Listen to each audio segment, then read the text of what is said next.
Selamat pagi para Bapak Ibu guru dan para penonton sekalian. Pada hari ini kami dari kelompok Sosial Humaniora 5 akan menjelaskan tentang pengaruh budaya sekolah eksamen terhadap prestasi belajar siswa kelas 9 SMP Kolese Kanisius tahun ajaran 2022 dan 2023. Anggota kami terdiri dari saya sendiri, Jovan Vincenzo. Saya Owen Gabriel Pranata. Dan saya Rafael Gavin Leonard. Pada hari ini kami akan menjelaskan tentang research paper kami yang akan dimulai dulu oleh saya. Dan sekarang saya akan menjelaskan tentang pendahuluan. Latar belakang kami melakukan research paper ini adalah karena Kolese Kanisius memiliki ciri khas budaya sekolah yang banyak dan beragam. Salah satu dari budaya sekolah tersebut adalah eksamen. Eksamen merupakan teknik doa untuk merefleksikan peristiwa-peristiwa yang kita alami pada hari tersebut. Eksamen adalah hal yang penting dan menjadi sarana perkembangan diri Kanisian melalui refleksi dan diskresi. Namun, kami masih sering melihat di sekitar kami, baik itu teman yang sekelas ataupun yang berbeda kelas, jarang menerapkan budaya eksamen tersebut dan hanya melakukan eksamen sebagai formalitas, atau bahkan beberapa tidak pernah melakukannya sama sekali. Pengertian dari eksamen. Eksamen dibuat dan dilaksanakan agar para Kanisian dapat mengembangkan diri melalui refleksi, keheningan, dan diskresi. Eksamen juga dapat memberikan banyak bantuan dan perkembangan bagi siapapun yang melakukannya dengan sungguh-sungguh. Langkah-langkah dalam melakukan eksamen, yang pertama, kita harus merefleksikan apa saja yang terjadi pada hari tersebut. Lalu yang kedua, kita juga harus mencoba untuk menemukan Tuhan dalam hal-hal yang telah kita alami satu harian tersebut. Yang ketiga, bersyukur atas apa saja dengan yang terjadi pada hari tersebut. Yang keempat, membuat komitmen atas apa yang harus diperbaiki. Prestasi belajar. Menurut Chaplin pada tahun 2006, prestasi belajar adalah suatu tingkatan khusus dari kesuksesan karena mempelajari tugas-tugas atau tingkat-tingkat tertentu dari kecakapan siswa dalam tugas sekolah atau akademis. Secara pendidikan atau akademis, prestasi merupakan satu tingkat khusus perolehan atau keahlian dalam karya akademis yang dinilai oleh guru melalui tes-tes yang sudah diberikan. Menurut Tia Sasih, pada tahun 2004, pengertian prestasi belajar dinyatakan sebagai sebuah hasil yang dicapai oleh warga belajar yang dibuat dalam bentuk nilai sebagai evaluasi belajar sebagai cerminan untuk penguasaan terhadap pengetahuan, keterampilan, dan sikap. Prestasi belajar itu ada dua macam. Yang pertama adalah prestasi belajar akademik. Prestasi belajar akademik digunakan untuk menunjukkan kemajuan yang telah dicapai oleh Kanisian dalam waktu tertentu yang diukur dengan nilai. Contohnya ketika seorang guru memberikan nilai 90 pada nilai semester mereka. Yang kedua adalah non-akademik. Prestasi non-akademik adalah suatu prestasi yang tidak bersifat ilmiah dan dapat berkembang sesuai dengan karakter seseorang. Biasanya kegiatan non-akademik berkaitan dengan bidang sosial, seni, dan olahraga. Contohnya adalah menjadi presidium legioner atau OSIS, kemudian dapat juga terlibat dalam panitia CC Cup, mengikuti lomba, dan lain-lain. Tujuan kami dalam melakukan penelitian ini ada dua. Tujuan kami yang pertama, yaitu untuk mencari tahu apakah Kanisian sungguh-sungguh menerapkan eksamen dengan baik. Dan yang kedua, mencari tahu juga apakah eksamen itu berpengaruh bagi prestasi belajar Kanisian.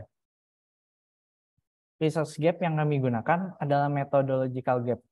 Research gap ini merupakan kesenjangan penelitian yang memiliki ciri-ciri yaitu menggunakan berbagai metode karena adanya indikasi bahwa metode sebelumnya kurang tepat. Kami menggunakan methodological gap karena menurut kami cara kami mendapatkan data yang kami perlukan dapat terpenuhi dengan menggunakan kuesioner. Tapi walaupun data yang kami inginkan sudah tercapai, kami masih bisa menggunakan wawancara untuk memperjelas pengaruh eksamen terhadap siswa kelas 9. Selanjutnya, tentang metodologi penelitian akan dijelaskan oleh Owen. Baik, terima kasih Jovan. Sekarang saya akan menjelaskan mengenai metodologi penelitian. Yang pertama adalah metode penelitian kuantitatif deskriptif. Kita memilih metode ini karena kami ingin menguji hipotesa kami, yaitu pertama, siswa kelas 9 sungguh menerapkan budaya eksamen, dan eksamen mempengaruhi prestasi belajar siswa kelas 9. Lanjut. Kemudian untuk teknik pengolahan data, ada editing, pengkodaan, dan tabulasi. Maksud kami dari editing adalah dari pertanyaan-pertanyaan yang akan kita beri ke responden, akan kami edit jika ada bahasa yang kurang tepat atau kurang jelas. Kemudian pengkodaan adalah kami rubah jawaban-jawaban seperti sangat setuju dan setuju menjadi angka-angka seperti 4 dan 1. Kemudian tabulasi dari angka-angka 4 dan 1 tersebut kami akan membuat menjadi tabel yang agar kami mudah untuk lihat dan dicerna. Nah, kemudian adalah teknik pengumpulan data. Pertama yaitu kita menggunakan kuesioner.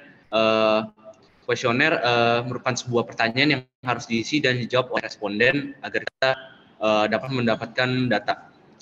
Tapi sebelum kita sebar form tersebut ke Kanisian kelas 9, kami akan menguji instrumen kami dulu dengan kelas 7 dan kelas 8. Jadi alasan kami memilih kuesioner adalah kuesioner dapat mengumpulkan data dengan skala yang luas dalam waktu yang cepat, dapat disebarkan ke jumlah responden yang banyak dan waktu singkat, dan terjaga kerahasiaan mengenai identitasnya responden. Nah, kemudian teori sampling yang kita gunakan adalah simple random sampling. Simple random sampling dikatakan simple karena pengambilan anggota sampel dari populasi yang dilakukan secara acak. Jadi dari 182 anak di angkatan kelas 9 tahun ajaran 2022 sampai 2023, kami memilih cara random 60 siswa untuk mengisi kuesioner kami. Nah, kemudian uji validitas dan reliabilitas. Kami menggunakan aplikasi SPSS, yaitu kependekan dari Statistical Product dan Service Solutions. Dan SPSS merupakan program aplikasi yang memiliki kemampuan untuk menganalisa data yang kompleks, tapi mudah untuk digunakan. Kami melakukan pengujian validitas karena kami ingin menguji keabsahan instrumen yang akan kami sebarkan kepada kelas 9 agar jawaban-jawaban yang kami dapatkan valid. Kemudian untuk reliabilitas, kami melakukan uji reliabilitas untuk melihat ya seberapa konsisten hasil dari jawaban suatu pertanyaan yang kita sebar. Nah, kemudian ini adalah uji validitasnya. Untuk tabel 1.1 itu hasil pengujian validitas eksamen. Kita menggunakan responden kelas 7 karena tidak ada masalah dengan pertanyaannya, dan dapat kami lihat dari responden 32 orang memiliki signifikansi 0.349 dan korelasi pertanyaan di atas sudah melebihi 0,349, makanya dinyatakan valid. Kemudian untuk tabel 1.2 itu pengujian validitas Y, yaitu tentang prestasi belajar. Ada keterangan kami menggunakan responden dari kelas 9 karena ada pertanyaan mengenai OSIS dan kita tahu kelas 7 belum ada yang OSIS. Tapi korelasinya sudah lebih dari 0,254 karena 60 siswa, maka dinyatakan valid juga. Nah, untuk uji reliabilitas di tabel 1.1 mengenai eksamen, kita menggunakan responden kelas 7 juga yang ini. Dari data yang dapat kita lihat dari Cronbach Alpha dan nilai 0,743 karena nilainya lebih dari 0,6, maka dapat dikatakan bahwa instrumen kuesioner tersebut sudah reliable. Untuk tabel 1.2 mengenai prestasi belajar, kita menggunakan responden kelas 9 untuk pengujian reliabilitas Y, dan hasilnya adalah karena kurang dari 0,6, maka dinyatakan kurang konsisten dan reliable. Selanjutnya akan dijelaskan oleh Gavin. Baik, sekarang saya akan melanjutkan dengan hasil dan pembahasan yang kami dapatkan melalui kuesioner kami. Yang pertama adalah keseringan melakukan eksamen dan waktu melakukan eksamen. Kita bisa melihat bahwa mayoritas Kanisian melakukan eksamen cukup sering. Namun, walaupun begitu masih ada cukup banyak Kanisian yang merasa bahwa mereka itu jarang melakukan eksamen. Dan untuk waktu melakukan eksamen, kita bisa melihat bahwa mayoritas Kanisian melakukan eksamen pada siang hari, sementara yang lainnya melakukannya pada pagi, sore, atau malam hari. Lalu untuk perasaan tidak terpaksa dan kesenantiasan dalam melakukan eksamen, kita bisa melihat bahwa mayoritas Kanisian antara merasa terpaksa saat melakukan eksamen atau tidak merasa terpaksa saat melakukan eksamen. Walaupun mereka terpaksa dalam eksamen, masih ada para Kanisian yang terpaksa tetapi melakukannya dengan senantiasa. Namun bagi yang tidak terpaksa dan melakukannya dengan senantiasa, mereka merasa bahwa eksamen cukup penting bagi mereka. Tetapi bagi yang merasa terpaksa dan tidak melakukan eksamen karena kemauan sendiri, merasa bahwa eksamen kurang penting untuk dilakukan. Lalu kita bisa melihat bahwa mayoritas Kanisian meningkatkan struktur saat melakukan eksamen dan menulis satu paragraf saat melakukan eksamen. Untuk rutinitas eksamen, kami bisa melihat bahwa para Kanisian melakukan eksamen secara cukup rutin, karena perbedaan antara tidak rutin dan rutin cukup kecil, sehingga bisa disimpulkan sebagai cukup rutin.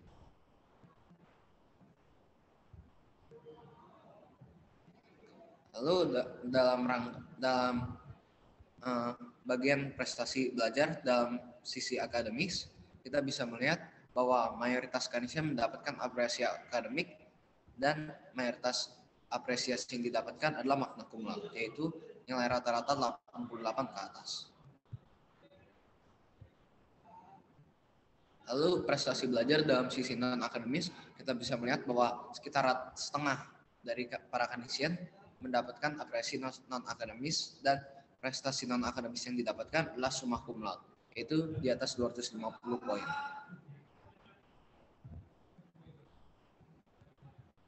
Lalu bisa kita lihat dari sisi non-akademis dalam sisi kepemimpinan dan keterlibatan dalam kegiatan sekolah. Kita bisa melihat bahwa mayoritas dari Kanisian tidak menjadi ketua dalam Exco, dan dari 5 Kanisian ketua Exco, 3 Kanisian penting dan tidak merasa terpaksa, sementara 2 Kanisian lainnya merasa eksamen kurang penting dan merasa terpaksa. Lalu dalam keterlibatan dalam OSIS, kita bisa melihat bahwa mayoritas Kanisian tidak terlibat dalam OSIS, dan dari 9 Kanisian yang terlibat dalam OSIS, 4 Kanisian merasa eksamen penting serta tidak merasa terpaksa, sementara 5 Kanisian lainnya merasa terpaksa dan merasa eksamen kurang penting. Dari data tersebut kita bisa melihat bahwa eksamen kurang berpengaruh dalam keterlibatan dalam OSIS. Lalu keterlibatan dalam komunitas CCABC atau Canisius Altar Boys Community. Kita bisa melihat bahwa mayoritas Kanisian tidak ikut dalam komunitas CCABC dan hanya 15 orang yang ikut. 8 Kanisian merasa eksamen kurang penting dan merasa terpaksa, sementara 7 lainnya merasa eksamen penting dan tidak merasa terpaksa. Kita juga bisa melihat bahwa mayoritas Kanisian tidak menjadi pengurus kelas, dan dari para Kanisian yang menjadi pengurus kelas, data-data tersebut menunjukkan bahwa mereka sangat jarang melakukan eksamen. Namun dari kedua data tersebut, perbedaan dari jarang melakukan eksamen dan sering melakukan eksamen tidak terlalu besar, sehingga bisa disimpulkan bahwa eksamen kurang berpengaruh juga dalam keterlibatan Kanisian sebagai pengurus kelas. Dan terakhir, keterlibatan dalam lomba. Kita bisa melihat bahwa mayoritas Kanisian tidak ikut dalam lomba, dan lomba-lomba tersebut bervariasi seperti lomba matematika, basket, voli, seni, porseni, dan CCK. Tetapi eksamen kurang berpengaruh dalam keterlibatan Kanisian dalam lomba, karena dari pilihan mengikuti lomba dan tidak mengikuti lomba, kita bisa melihat bahwa jawaban jarang melakukan eksamen ada, dan perbedaan tersebut tidak terlalu tinggi. Lalu kaitan eksamen dengan prestasi belajar. Eksamen dibuat untuk membantu Kanisian dalam perkembangan diri sendiri dengan cara merefleksikan saja hal yang baik dan yang buruk yang terjadi dari tersebut.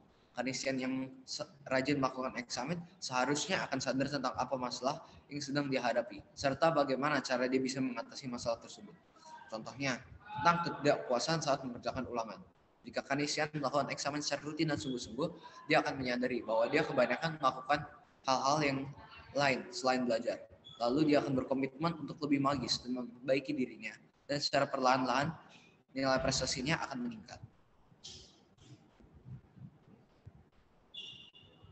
Lalu kaitan eksamen dengan prestasi belajar. Kita untuk membandingkan dan melihat pengaruh dalam eksamen terhadap prestasi belajar siswa, kita mencoba untuk membandingkan nilai rata-rata Kanisian kelas 9 dan nilai rata-rata kelas 8 pada semester 2. Data kami didapatkan dengan kuesioner dan data dari sekolah. Kanisian yang tadinya kelas 8, kita dapatkan datanya, lalu saat mereka kelas 9, kita juga dapatkan datanya. Dari kedua data tersebut, kita bisa melihat bahwa 86,66 orang memiliki peningkatan dalam nilai, sementara 13,33% yang lain tidak mengalami peningkatan nilai. Selanjutnya akan dilanjutkan oleh Owen. Baik, terima kasih Gavin. Sekarang saya akan menjelaskan tentang bagian penutup, yaitu berisi kesimpulan dan saran. Untuk kesimpulan dari penelitian yang kami lakukan, kami simpulkan bahwa untuk seberapa sungguh Kanisian melakukan eksamen, mayoritas Kanisian sungguh-sungguh dalam melakukan eksamen. Buktinya adalah dengan mereka senantiasa selalu bersyukur pada saat melakukan eksamen, menulis eksamen dengan serius dan tidak hanya satu kalimat, dan selalu memiliki niat dan komitmen untuk menjadi lebih baik dari hari sebelumnya. Kemudian untuk pengaruh eksamen terhadap prestasi belajar, berdasarkan data yang kita dapat dari Kanisian kelas 9 pada semester 1 ini, kita simpulkan bahwa eksamen cukup berpengaruh kepada prestasi belajar mereka. Tetapi masih ada jumlah Kanisian cukup banyak, jika kita bandingkan dengan yang cukup berpengaruh, masih ada jumlah cukup banyak yang jarang melakukan eksamen, tetapi dapat kita lihat dari hasilnya mereka juga tetap berkembang. Nah, kemudian adalah saran kami adalah bagi nanti kelompok-kelompok yang ingin meneliti mengenai eksamen untuk depannya adalah kalau bisa usahakan untuk menggunakan instrumen wawancara, karena pada saat kami mengobrol dengan anggota-anggota OSIS, banyak yang bilang bahwa menurut mereka eksamen kurang berpengaruh dan kami menyesal tidak dapat mewawancari perbincangan tersebut. Tapi tentu kalian harus minta izin kepada mereka agar dapat diwawancarai dan identitasnya diberitahu. Kemudian yang terakhir adalah saran saya adalah kalian jangan malas untuk mengerjakan research paper kalian sendiri, karena nanti pada akhirnya kalian akan merasakan konsekuensinya di akhir-akhir. Dan kami sarankan paling tidak setiap minggu konsultan guru pembimbingnya setidaknya 2 kali. Nah, kurang lebih itu saja presentasi dari kami, kelompok sosial humaniora 2, mengenai pengaruh budaya eksamen terhadap prestasi belajar Kanisian kelas 9. Saya, Owen, Jovan, dan Gavin minta maaf jika ada kesalahan dalam kata-kata kita, dan terima kasih.